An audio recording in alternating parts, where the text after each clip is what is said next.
Sorry about that. People will insist on ringing my doorbell. I don't know what they're thinking. Okay, shall we continue? Just a few, and it had herbs in it. Good for you, herbs. And then we let you sleep. Don't worry, no one is after us. They'll never know you're gone. See these things here? Sweeper picked up an open work box that lay beside his chair. It had a strap like a knapsack, and Vimes could see a cylinder inside the box. This is called a procrastinator, said the monk, and it's a tiny version of the ones over there, the ones that look like Granny's mangle.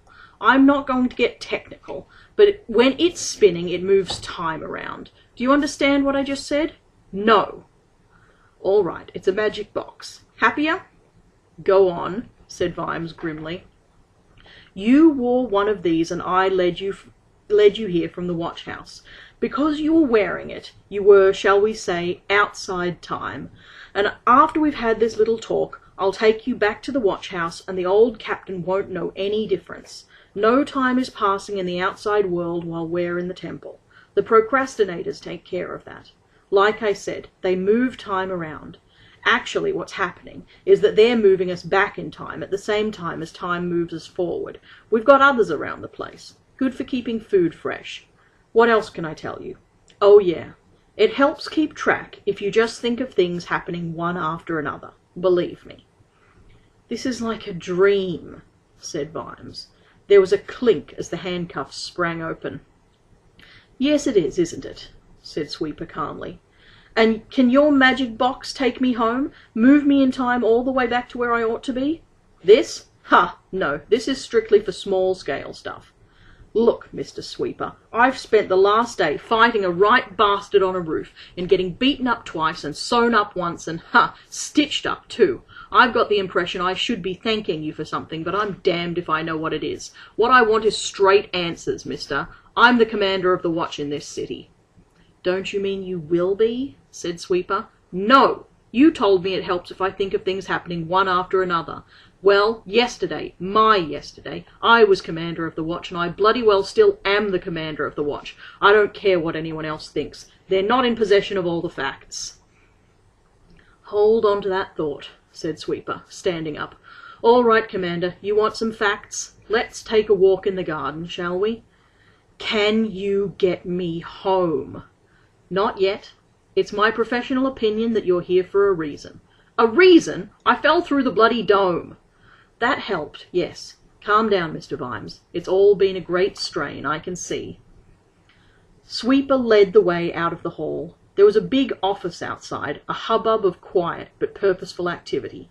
Here and there among the worn and scratched desks, there were more cylinders like the one Vimes had seen on the other chamber. Some of them were turning slowly. Very busy, our Ankh-Morpork section, said Sweeper. We had to buy the shops on either side. He picked up a scroll from a basket by one desk, glanced at the contents, and tossed it back with a sigh. And everyone's overworked, he added. We're here at all hours, and when we say all hours, we know what we're talking about. But what is it you do? Said Vimes. We see that things happen. Don't things happen anyway? Depends what things you want. We're the monks of history, Mr. Vimes. We see that it happens. I've never heard of you, and I know this city like the back of my hand. Right, and how often do you really look at the back of your hand, Mr. Vimes? We're in Clay Lane, to stop you wondering. What? Those loony monks in the funny foreign building, between the pawnbrokers and the shonky shop, the ones who go dancing around the street banging drums and shouting. Well done, Mr. Vimes. It's funny how secretly you can move when you're a loony monk dancing through the streets banging a drum. When I was a kid, most of my clothes came from the shonky shop in Clay Lane, said Vimes. Everyone we knew got their clothes from the shonky shop. Used to be run by a foreign guy with a funny name. Brother Soonshine's son, said Sweeper. Not a hugely enlightened operative, but a genius when it comes to pricing fourth-hand schmutter. Shirts so worn you could see daylight through 'em, and trousers as shiny as glass, said Vimes, and by the end of the week half the stuff was in the pawn shop. That's right, said Sweeper. You'd pawn your clothes in the pawn shop, but you'd never buy clothes from the pawn shop, because there were standards, right? Vimes nodded. When you got down to the bottom of the ladder, the rungs were very close together, and oh my, weren't the women careful about them. In their own way they were as haughty as any duchess. You might not have much, but you could have standards. Clothes might be cheap and old, but at least they could be scrubbed. There might be nothing behind the front door worth stealing, but at least the doorstep could be clean enough to eat your dinner off, if you could have afforded dinner. And no one ever bought their clothes from the pawn shop. You'd hit bottom when you did that. No, you bought them from Mr. Sun at the shonky shop, and you never asked where he got them from. I went off to my first proper job in a suit from the shonky shop, he said. Seems like centuries ago now. No, said Sweeper. It was only last week. Silence ballooned. The only sound was the purr of the cylinders dotted around the room. Then Sweeper added, "It must have occurred to you." "Why? I've spent most of the time here being beaten up or unconscious or trying to get home. You mean I'm out there somewhere?" "Oh, yes. In fact, last night you saved the day for your squad by aiming a crossbow at a dangerous miscreant who was attacking your sergeant." The silence ballooned larger this time.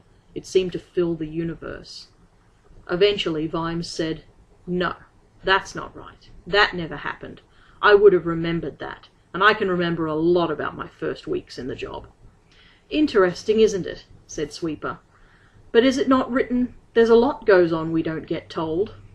Mr. Vimes, you need a short spell in the garden of inner city tranquility." And that is where we're going to leave section 5. We'll see you again tomorrow.